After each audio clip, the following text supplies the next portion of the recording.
you're good to go. All right. I guess 7 o'clock. We might as well get this show on the road as things go. For those of you who don't know me, I'm Ron Fortier. I live here in Fort Collins, and for the past 25 years, I've been a freelance professional writer, mostly in the field of comics. In the past 10 years, I've started to gravitate towards prose writing and short stories, particularly science fiction, adventure, and pulps. I've inadvertently become a pulp writer without being aware of that's what was happening. And we're going to talk a little bit tonight about pulps. That's the main purpose of my talk here, to give you some historical background into American literature in the late 1920s, 1930s, into the 40s, and how important pulps were to that cultural growth in the literature of America, and writers and publishers, et cetera, et cetera. So again, bear with me. I am going to say right now, because my good friend Rio is taping this, it'll end up on YouTube. I have some very, very good colleagues who are bona fide pulp historians. I will probably make 101 mistakes here, so I am admitting and confessing I am not a bona fide historian. These are things that I've picked up in the last 10 years of being involved with what is now called the new pulp community. And from that, my own research, I've gone back and studied what came before. I've always felt that when you get involved in any kind of creative endeavor, whatever it is, it's always a smart thing to know what its roots are, where it came from, what it was about, and then what can you contribute to it. Okay. So having established that, and the fact that I'll probably make all those mistakes, and I can tell them all my smart friends, yeah, I admitted it. Okay, good. We have to go back to the late 1920s in America and the state of publications of American literature, magazines, and whatever. And this, I think, is really cool. I just found this out recently. But by the late 1820s, 1830s, steam printing came into effect, and that changed the course of printing in America. Prior to those times, it was, the things you see in Western movies, in the old newspaper shop, the old roll-out press or whatever. But steam actually had a big part in revolutionizing printing and publications in America, so that by the time you get to the 1870s, all manner of publications are coming out, not just books, but pamphlets, newspapers, and dime novels, and what we call penny dreadfuls. Right? These little things sold for like 2-3 cents a piece, and they've just knocked off. And remembering the time, they were really very, very, raw adventures aimed at young people, at boys and girls. You had mystery books for girls, you had the Westminster boys, you had a lot of Buffalo Bill Cody's adventures and Wild Bill Hickok's adventures, just whipped up by these people. So the penny dreadfuls and the dime novels were pretty much the predecessors of what we're going to call pulps. Now, pulps don't come into existence until 1896, when an editor-publisher in New York named Frank A. Munson decides one day that he's going to put out a magazine with nothing but fiction. It's going to be complete fiction. Nothing but short stories, novelettes, novellas, and whatever. And so they publish this, and they call it The Argus. And it does extremely well for him. He finds he's got an audience for it. Well, the thing with publishers at this time, again, now we're talking close to the turn of the century, we're talking 1896, they knew how to squeeze a nickel out of a dollar. And so here we go, right? He's published Argosy. It's doing well for him, but isn't there a way he can maybe up the profit margin a little bit? And so he gets this thought, right? Up until then, the printing process of making paper, the cut down wood, make it chips, push it through presses, douse it with chemicals, push it through presses again, until ultimately you come up with these soft, clean sheets that you can print on. All right? And so that was pretty much 100% of what paper was done and made, such as. But what people didn't realize was that during the process of pressing these papers, you created a sludge. You had a runoff that would come off these giant mills, and this was just sludge, and it would end up in heaps and heaps and heaps, and ultimately just get thrown away as waste. Muncie talked to some of the people at the lumberyard and said, what do you do with that stuff? They said, oh, well, you know, a lot of people will take it and they'll make it into newspapers or advertising flyers that people hand out across the streets or ball games or whatever. And Frank A. Muncie was the first person to say, can we make a magazine out of that stuff? And people thought he was crazy. Well, it's, you know, it's going to be really cheap. I mean, it's going to look yellow and coarse and rough. He said, I don't care, because that's what I'm after. So sure enough, within 6 months of the Argosy being out, an issue comes out on this rough paper, which was approximately 10 inches wide, 7.5 inches tall, 128 to 130 pages, untrimmed edges on this coarse paper. And that is what most historians of pulps know as the first legitimate pulp. Now, you'll understand what I just explained in that process. You are making books, magazines from pulps, from the pulp of the paper mills. Thus the name tag stuck with it. It was the material and the process by which you made cheap magazines, all right, with cheap paper, and you hired cheap writers, supposedly of cheap quality. Ergo, eventually, it got a really bad, tag as being pulp fiction. When something was called pulp fiction, supposedly it wasn't that good. Right? Well, 1896, I'm telling you, right? So now, within a year or so, Muncie's competitors in Manhattan all want to get in on the bandwagon, and we start seeing more and more of these cheap magazines made the same exact way. In fact, one of his competitors, Muncie eventually had an advertising label that said, the most fiction between two covers. That was his bragging rights for the Argosy. One of his competitors thought to outdo him. And so one day, went down, talked to his editors, and said, when we put the next issue out of our magazine, which I believe might have been all story magazine, I don't want any ads on the inside back cover and on the back cover. So why not? So we'll continue a story here. So we'll have 2 more pages than Muncie. We'll say we have more fiction in our magazine than he has. Yes. All right. Okay.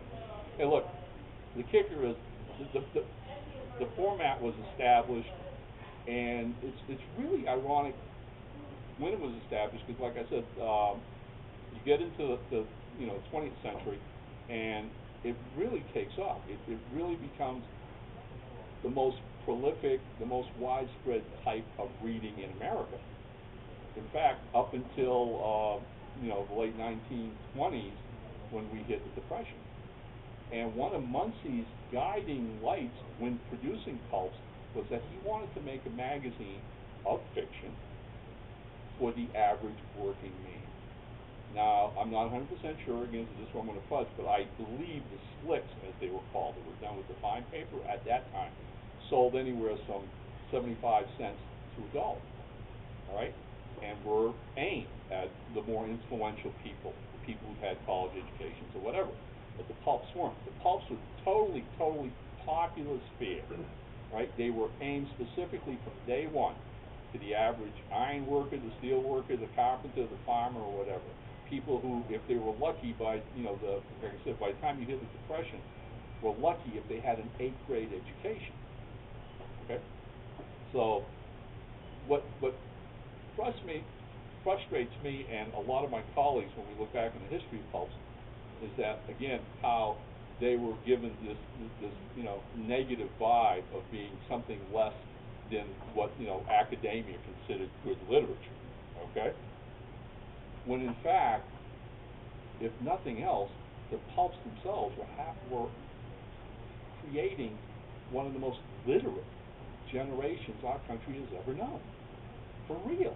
All right? I mean, these kids who dropped out of 7th, 8th grade to work on the farm or help their parents or, or whatever, work in mills or factories or whatever, were literally learning how to read thanks to the pulps, beyond the level of education they were given. So you were really creating a very literate just by publishing pulps. Okay. So now we move ahead and we get, like I said, to the Depression. The Depression hits really hard and everything, and try to imagine what entertainment must have been like in the early 1930s, when people were out of work, there were red lines, things were really rough for everybody. And the really only two forms of real education, unless you were lucky enough to be able to go to the cinema on weekends if you had that kind of money, were very much radio and, again, magazines. Magazines being pulps. And somewhere in the early 1930s, I believe a guy named Harry Streisand, an editor, got the idea. Up until now, the pulps I was telling you about, the competitors were very much anthology formatted. So you could buy a magazine of all fiction, but you'd have a cowboy story, a pirate story, and whatever. Streisand decided, you know what? Let's focus on genres. Let's do pulps about cowboys. Let's do pulps about pirates. So suddenly you start breaking up and you start having all these titles appear, right, that appeal to such a wide spectrum of their market. And just to give you an example of how successful that ended up being, there are figures to the point where literally there were hundreds of new titles that would appear in drugstores and kiosks every single week. One particular company, when it went out of business in the 1950s, laid claim that when it was at its most popular, again, being the mid-30s, was literally putting out 42 titles a month. That was one company. Just one company, all right? Okay, so now I'm giving you all these kinds of facts and everything, and just to make you understand, I'd like to, reference where we're at today as opposed to the days of the pulps.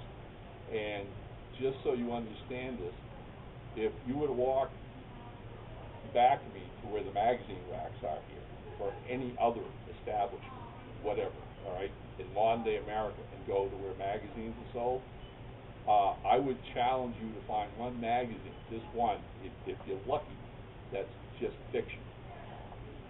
Right? We've stopped doing that. Whereas in 1934, 35, 36, if you walked up to a kiosk, 99.9 were all fiction. You had one or two that maybe were mechanical, about flying or building something or train modeling or whatever. But fiction was at its height, it was at its glory. And so there was this huge demand for writers. And again, the Great Depression, the whopping pay was a penny a word, all right? And everybody and his uncle got in on it. Everybody thought they could write. So the amount of material coming in was overwhelming. The quality of it went from up and down all the time. You had some horrendous, awful stuff, and I read it. And then you had some brilliant, beautiful stuff, all right? And you started to have some really good editors. And hang on a second, because I took a few notes and got some actual information. But there were editors, I want to bring them up, like Arthur Sullivan of Adventure Magazine, Robert Davis of All Story Weekly, Perry Mall of Short Stories, Donald Kennicott of Blue Book, George T. Shaw of Black Mask, arguably one of the greatest mystery publications ever published, Farnsworth Wright, the editor of Weird Tales. Now, come on, all of you have heard of Weird Tales. I mean, that magazine, just doesn't die. Its pedigree was, it was the magazine that gave us Robert E. Howard, H.P. Lovecraft, all right? So these, and John W. Campbell, the editor of Astounding Science Fiction. So many things were born in the days of the pulps. Hugo Gernsback created Amazing Stories as a pulp, all right? And really the birth of what we call science fiction today, right? In fact, the biggest, most prestigious award given every year in science fiction literature is called after Gernsback. It's called the Hugos, all right? So there were editors. There were a handful of really skilled editors who actually taught some of these unskilled writers their craft and pulled them along, all right, and made them better writers.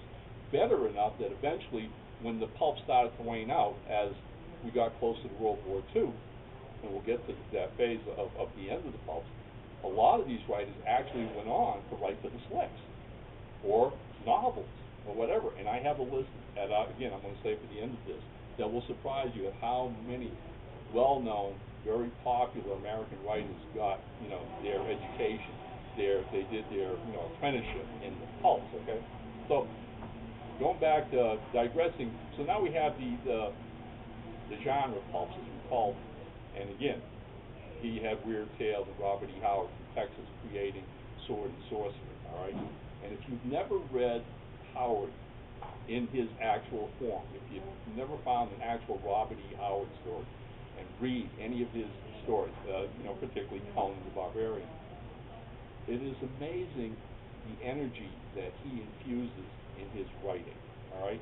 He is by no means a sophisticated writer. His prose is clunky. It trips over itself. But all of a sudden, something happens when you're reading it. There's something about how he pulls a reader into every action scene that he writes, so you become totally immersed in it. And that's the talent of a true storyteller, all right? So Howard's a classic example of that. And then we have, like I said, H.P. Lovecraft from Connecticut, who's this quiet, shy, introverted guy who starts sending weird tales, these bizarre, awkward, creepy horror stories, right? And literally becomes, as far as I'm concerned, in the course of American history and following it through, the real heir to Edgar Allan Poe. I don't think we've had a greater horror writer since Poe until Lovecraft comes on the scene and just mesmerizes everybody, especially with his Others series, this is Cthulhu and the Dark Gods and whatever. And both, it strikes me as funny that, again, all this stuff was sneered on by academia and, the professional writers at the time as low grade and whatever. But here we are 70, 80 years later, and Hollywood is making films of these, TV series or whatever. It's enduring stuff, all right. Now, one of the things that pulps are really famous for, all right, and it wasn't the Westerns, and it wasn't, the romance, although those were the two most successful genres. I have to tell you, those magazines on a weekly basis sold almost 1 million copies apiece. So if you were writing Westerns or you were writing romance, you were making a halfway decent living, believe me, all right? The hero pulps, okay? The hero pulps, which gave us what? Gave us the Shadow, right? Doc Savage, the Spider, the Avenger. Amazing, amazing characters filled with imagination. I want to talk to you two about the two most popular, which were the Shadow and then his opposite number, Doc Savage. All right, give you a little background on who they are, because that's equally fascinating. In 1931, there was a radio show that began in New York, and it was called the Detective Story Hour. Now, that was based on a magazine that Street and Smith was publishing at the time called very much Detective Story Magazine. So basically they got, NBC, CBS, or whatever to do a radio program and tell stories from their magazine, and they helped sponsor it. All right.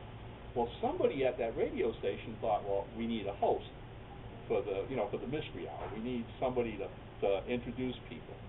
So this unknown genius who'll forever go down the annals of history, we'll never know who he was, some radio guy, right, basically said, well, we're going to adapt the story, but we're going to create a host, and he's going to be this mysterious voice, all right? We'll just call him the Shadow. And he'll start at every episode, they're 30 minutes long, right? And he comes on, welcome, blah, blah, blah, blah, blah, and introduces the show. Okay. The show becomes a big hit. Enough so that the next thing you know, people are writing the magazine and saying, well, can you give us stories about that voice, the Shadow, the host, I mean, he's as creepy as anything in the show. I mean, come on, give us something about him. So they turn around, and a guy named Harry Ralston was one of the big shots at Street and Smith, and he goes and calls an old friend of his named Walter B. Gibson. Walter Gibson is a former stage magician. Him and his wife had an act, and they traveled the world, and he was well known in the magic circles, all right? Enough so that he was good friends at one time with Harry Houdini, and actually ghosted Houdini's book on magic with Houdini, okay? So basically, again, Ralston calls Gibson in his office and says, you heard the radio program? He says, yeah. He says, give us a character based on that voice that they call the Shadow. And Gibson goes, well, what else do you know about him? Nothing, make it up, it's yours. So Gibson goes back home and creates and invents the shadow. All right, this mysterious voice. Who knows what evil lurks in the hearts of men, right? The what is it? The weed of crime, the fruit of crime bears bitter fruit. And on and on. He creates this amazing, amazing character, and it was really wild because he starts infusing his magic tricks into it, this disappearing and doing stuff, all right? And so the shadow is never really visible in most of his authentic pulp adventures until the end of the book. What happens is you get a glimpse of the shadow in each adventure, but then he knows supposedly something's going on. So the shadow notifies Burbank, his like spider at the center of this web, in this underground lair of New York. And the shadow has agents all over the city. So basically, it was like the old Mission Impossible, all right? The shadow basically calls Burbank, all right, and he's just this disembodied voice. We don't know who his real secret identity is. And he basically tells him, get agent so-and-so, send him here, agent so-and-so over here, agent so-and-so over there. And you read through the novels, and the agents are the ones who do these death-defying things. They find these villains, these masterminds, and everything else as they're collecting data. And by the end of the adventure, they've got what they need.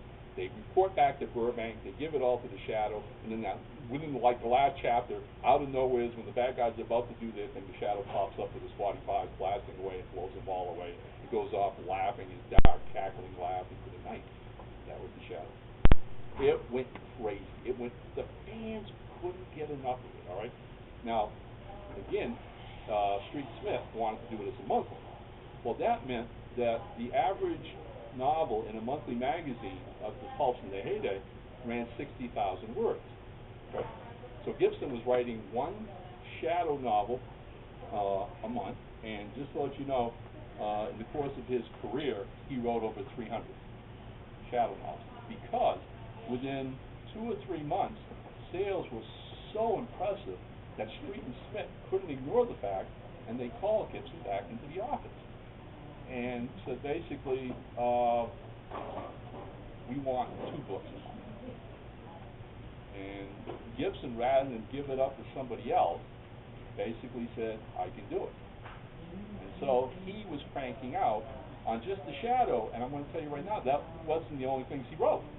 But he was cranking out 120,000 words a month, writing the shadow novels, all right, without fail, without missing a beat. Okay, so here's the fun I want to tell you about.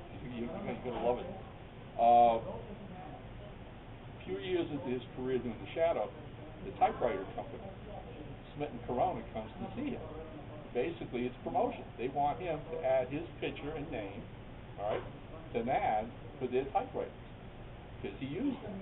So I've seen reproductions of these ads, and it's Gibson, the creator of the shadow, blah, blah, blah, who only types on a Smith Corona, right? 1 million words a year, right? And all this, blah, blah, blah. So there's this promotion. He's becoming a celebrity. But this is the story that really nailed it. People who knew him, and he passed away in the mid-50s, I believe, early 60s. People who knew him said that at the height of all this stuff, they would see him and his wife at cocktail parties. They were very gregarious people, outgoing. They loved to socialize. And they'd see him at a cocktail party, and 9 out of 10 times he'd be walking around with a drink in his hand and Band-Aids around his fingertips, because he literally worked so hard his fingers bled. He was the artist who actually bled for his craft. His fingers would bleed. You can imagine sitting at it, pounding away. This isn't electric. This isn't a PC, all right? You have to hit those keys to make an impression, all right? So that was the story of the Shadow magazine and its success. Now, in the interim, you go back to the radio station, and they're just beside themselves, all right? Because now the magazine's taking off like crazy. So they turn around and they say, well, okay, we're going to change, the mystery hour to the Shadow, and he's going to have his own radio program. But that caused them another problem, because who is he? Gibson purposely never wanted to tell you who the Shadow was. And until the radio show started, the radio writers were going, well, that can't work. We got to know who he is. We got to tell people. So it was the radio people who now turned around and said, all right, well, he's Lamont Cranston, wealthy playboy who's traveled around the world and was in Tibet, learned to be the Shadow. Gibson was outraged. He wanted to be part of this. They created Margot Lane. Ultimately, even though he didn't like it, the radio show became a huge hit. All right, one of the people who played the Shadow, Lamont Cranston, was Orson Welles. It was very popular. Right, it was one of the biggest radio shows ever created, and so ultimately Gibson had to come around, and eventually started writing, both Lamont and Margot into the books themselves, into the pulps themselves. Right, so they became. But he never said Cranston was the Shadow. He was like one of his disguises. So we still to this day don't know the Shadow. Okay. Now, the flip side. The Shadow's been around for about 2 years, and Street and Smith, decide, okay, it's time for another pulp hero. And this time, the guy they interview is about as different from Walter Gibson as you can get. He's a guy from the sticks of Oklahoma. Right? Grew up in Wyoming and La Plata, Missouri, and his name is Lester Dent. And he went to college to be a telegraph operator. After he got his degree, he moved to New York with his wife Norma, and they started, he worked for like one of the broadcasting companies, all right? Because you still had telegraph machines at that time.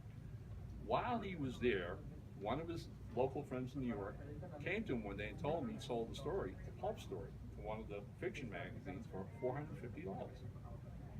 Dent was like, oh my God, that's great money. Well, so Dent started knocking out short stories himself. The thing with Dent was, unlike Gibson, Dent was a bona fide adventurer. He was a tall, rugged man, and he loved sailing. He got his pilot's license. He loved going different places. Him and Norma would travel extensively when they had vacations or were able to afford it, all right? So he gets called into Street and Smith's after they published several of his short stories. And they basically tell him, we're looking for another great pulp hero, all right? But we want him to be the exact opposite of the Shadow. We want him to be a world-famous adventurer. So Dent goes and creates who? Clark Savage Jr., Doc Savage, all right? I mean, this hulking, amazing, handsome Adonis, all right, who surrounds himself with 5 of the world's top-leading experts in their fields, like electricians and chemists and whatever. And they do what the requisite was that they basically travel around the world. Unlike the Shadow, that was an urban mystery setting in the back alleys of Manhattan, the Doc Savage adventures would happen all around the world in exotic locales. That became just as big a hit, and in his lifetime, Dent wrote 150 Doc Savage books, and arguably became the second most successful popular pulp writer after Walter Gibson. Okay, but there's some sadness and irony in this. That during the course of his life, Dent kept trying to write for the slicks. He kept trying to submit to Saturday Evening Post and colleges and Red Books, and was forever being rejected. All right, just couldn't break into it, and he always felt, he'd said in letters to friends and whatever, that he really wasn't a writer, a professional writer. Yet here he was, right, selling literally millions of copies of his adventures every month. And if you wanted proof in the pudding, all right, ultimately his books, more than the Shadow appealed to adults. The Doc Savage books totally grabbed young kids, especially teenage boys, all right? So that Street and Smith literally would get 50 to 60 to 100 sometimes fan letters a week from boys across the country who loved Doc Savage, all right? And Norma Dent basically told his editor she wanted every one of those letters, and she answered every single one of them. Now, and here's the irony of the story. They were never blessed with kids. They could never have kids between, all right? And it was one of the big regrets of their happily married life, so much so that when she'd sit there at night with the stack of letters and she'd write back to these boys across the country, she called them Lester's boys, all right? So there you go. We could go on and talk about the Avenger, the Black Bat, Captain Fortune, Dan Turner, Dr. Death, G8 and his Battle Aces. I mean, the hero pulps were phenomenal. And this ride would continue, like I said, the pulps would be as famous and popular as they were until we get to World War II. And what happens with World War II is the most obvious, the paper shortage. All right. I mean, once America goes to its Second World War, okay, the first one that preceded the advent of pulps. But once we get into World War II, it's rationing. It's rationing fuel. It's rationing rubber, and rationing paper. And my parents can remember kids going up and down the streets collecting old newspapers. All right, because whatever they would do with this stuff, but it was rationed. And so publishers more and more were cut back on how much paper they could get from the mills. It went to the war effort. That being the case, by the mid-40s, they started shrinking down the pulps in that size that we were talking about earlier, right? That 7 by 10 to digest size that we still see today on some of the newsstands or whatever, right? But it was pretty much the end of the pulps as we know it, because by the time World War II is over, basically what happens is you're left with those digest magazines, but most of the pulps, including the hero pulps, and the last gasp of those lasted until I think 1953, 54, whatever, were gone. They were just gone. They couldn't afford to do it anymore. A lot of publishing companies went out of business, all right? And one of the scariest things about that was the fact that suddenly you had literally thousands of writers coming back from World War II who had depended on this market for their livelihood, and it was gone. It was alive of the news, all right? So here we go. Whenever I talk about pulps with people, I always, people would always hit me with this thing that, well, the pulps are long gone, and I'm like, no, not really. They simply evolved, all right? And what I mean by that is what I just mentioned. One of the ways they evolved was they went to digest size, so that a lot of the science fiction magazines, like Astounding or whatever, became digest. Ellery Cream Mystery Magazine, Alfred Hitchcock Mystery Magazine, we were seeing more and more digest. But we were also seeing another kind of magazine that was worked on cheap paper, all right?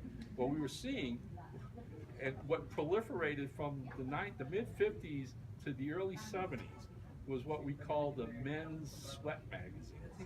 And I don't know if you're familiar with these things, but these were large-size magazines that featured, from the pulps, the same garish covers, only scantily clad girls, now being threatened by Japanese soldiers or animals, lions, or Nazis. They were torturing them, right?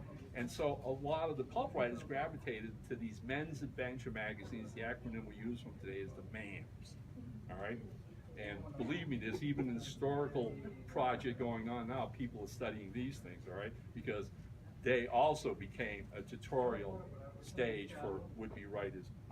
Okay, so then you had the MAMs, but the biggest, and I still maintain this to this day, the biggest evolution of the pulps as we knew them went to the paperback market. Pre-World War II, there were no paperbacks in America.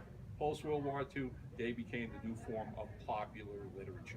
All right, and God, I can remember as a kid growing up. I'm a post-war baby. Paperbacks were 25 cents a piece. And again, a great majority of the pulp writers gravitated to writing novels or short stories and anthologies that appeared in the pulps. And those, I mean, produced some of the most phenomenal, writers in the world. All right, gonna end this really shortly.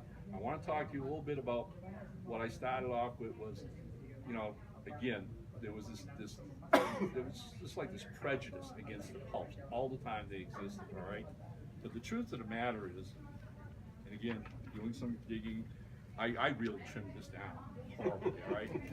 But I'm gonna name you a list, all right, of maybe 30, 35 writers, all right, who literally started in the pulps, all right, got their careers going, and we'll see how many of these people you know, all right?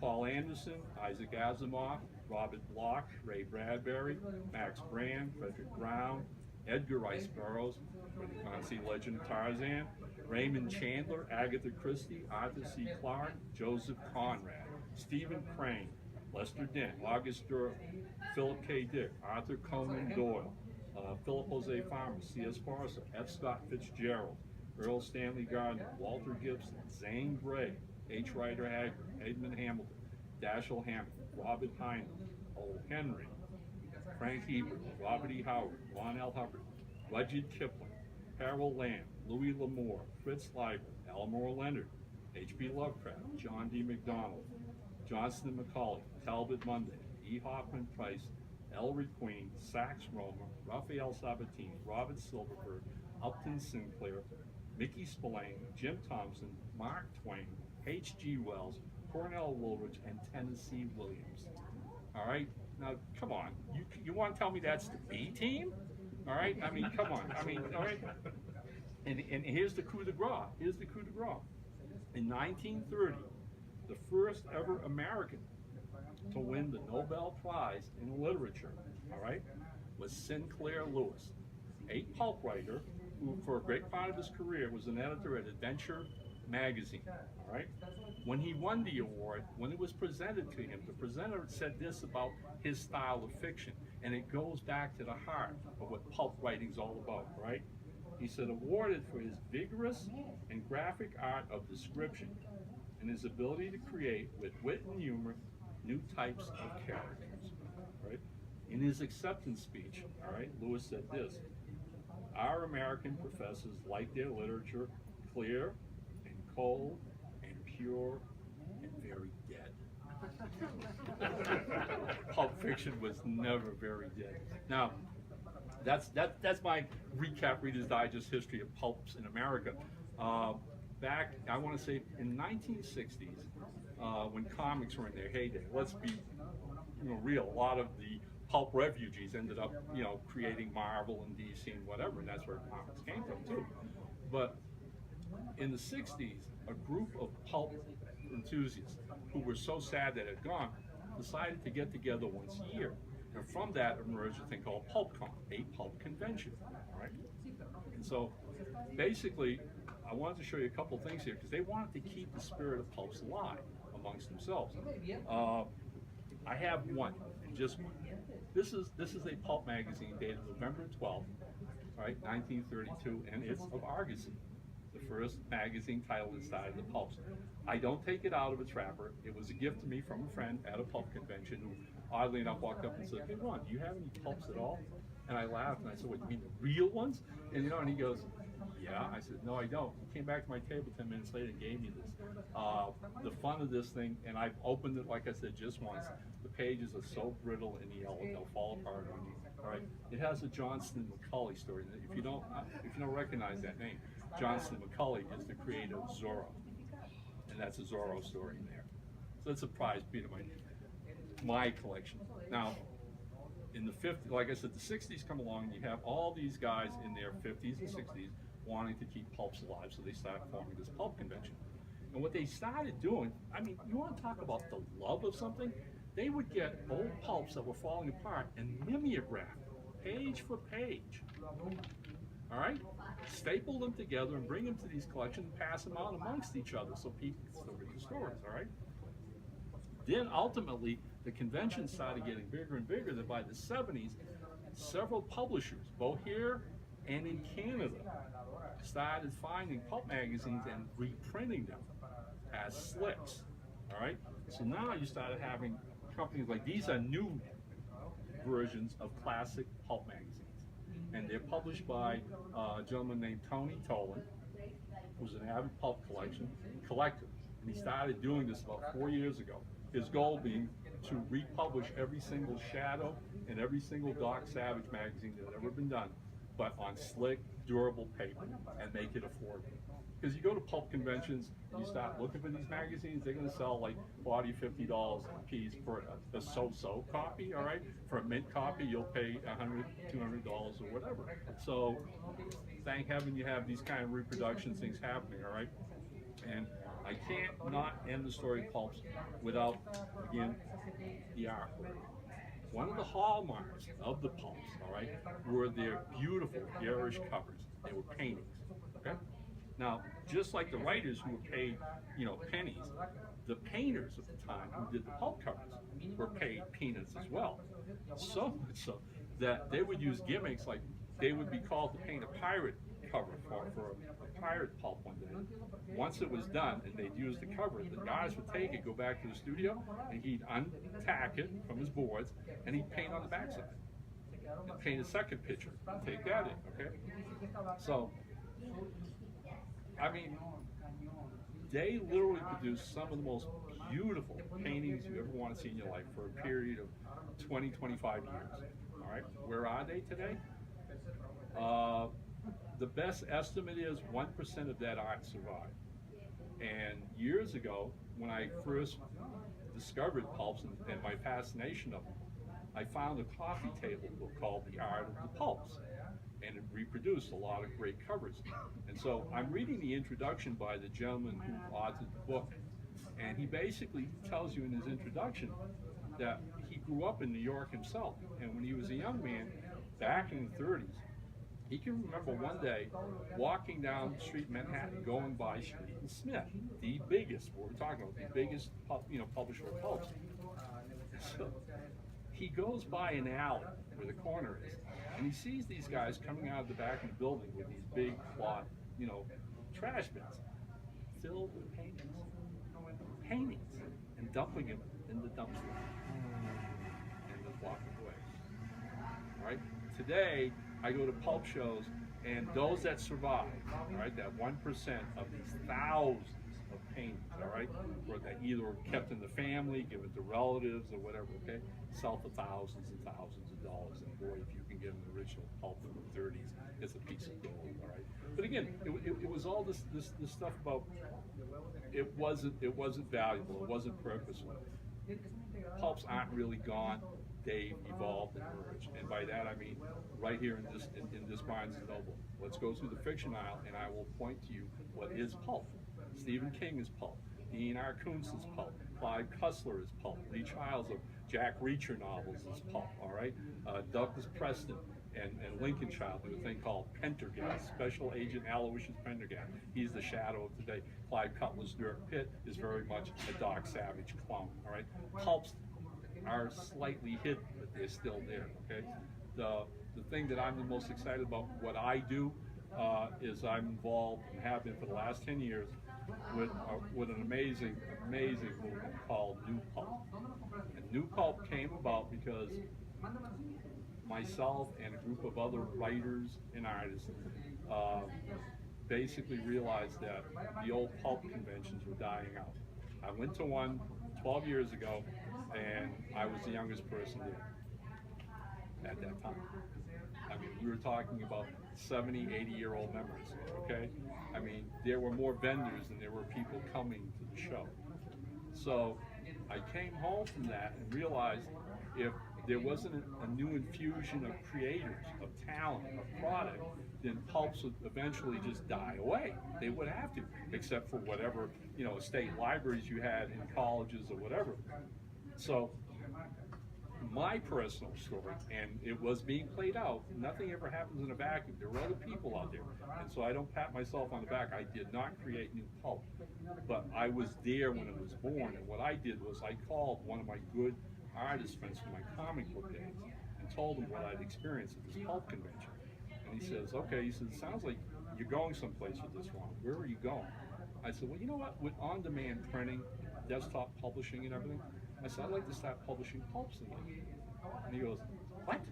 I said, well, sure, The Shadow and Doc Savage and that elite group are copyrighted to this day. I mean, they were so popular. But you know what? There were literally hundreds of other characters that I mentioned here. Secret Agent X, Black Bat, the Domino Lady, Purple Scar, Crimson Mask. All their licenses expired years ago. So now Rob's going, okay. I said, so what we do is we tap into our neighborhood of old comic book pals and get people to contribute stories, illustrate them, get paintings for covers. And so we started Airship 27 Productions. These are two of our titles that I happen to write. We've been doing it now going on 11 years. We have 130 titles in our catalog. We just released a new pulp hero today called The Persona. It's available at Amazon.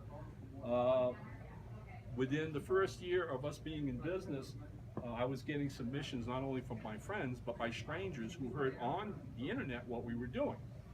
One of them was a gentleman named Tommy Hancock from Arkansas. Tommy published his first story with us. It was a Western, and a Western anthology. 6 months later, he started his own new pulp company.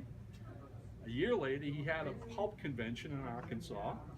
A good friend named Van Plexico, he runs an outfit called Silver Rocket Press, and there's an outfit from France that do a thing called Black Coat.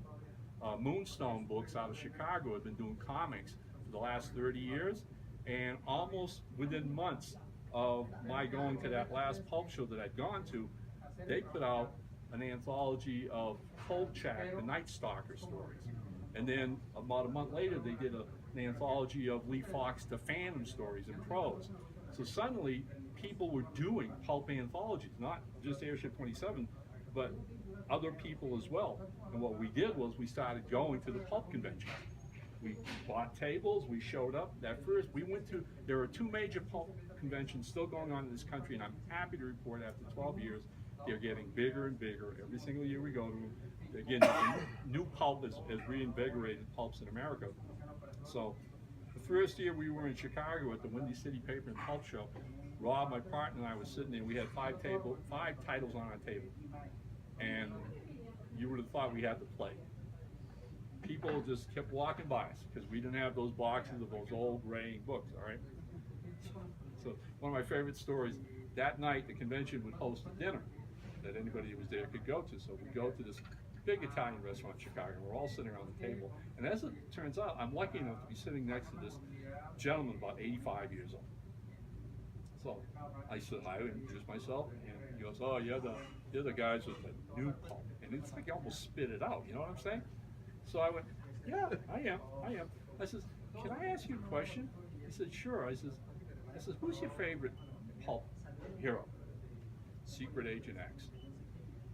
Okay, so luckily, he's in my ballpark now. I turn around and I said, "Well, correct me if I'm wrong, but weren't there 45 Secret Agent X stories?" "Yep, and I have every single one." And I went, "Well, good for you." I said, "I bet over the last 30, 40 years you've reread them hundreds of times, haven't you?" And he goes, "Sure have." So I looked at him and said, "Why on earth wouldn't you want to read number 46? And he just looked at me. And then he goes, "Well, you're modernizing him." I said, "No, you haven't looked at our books.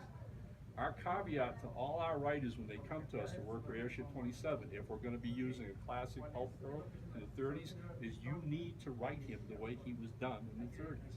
We don't modernize anything." So we've done 5 or 6 Secret Agent X volumes now, all right? I love to find the B characters that nobody ever saw before. In the back issue of Secret Agent X magazine, for four issues, they premiered a series called Ravenwood, Stepson of Mystery. All right, he was an occult detective. Now, like I said, he only appeared in 4 stories, right? Since then, we've done 2 anthologies of 8 stories and a novel. That last year won the best new pulp novel of the year. All right, so again, in our own small way, we're helping to keep pulp alive, and that's pretty much it for what I have to say. I hope it hasn't bored you all that much. And please, are there any questions at all from anybody? Please, if there's something I didn't cover, or there's an aspect of this you'd like to know a little bit more about, please.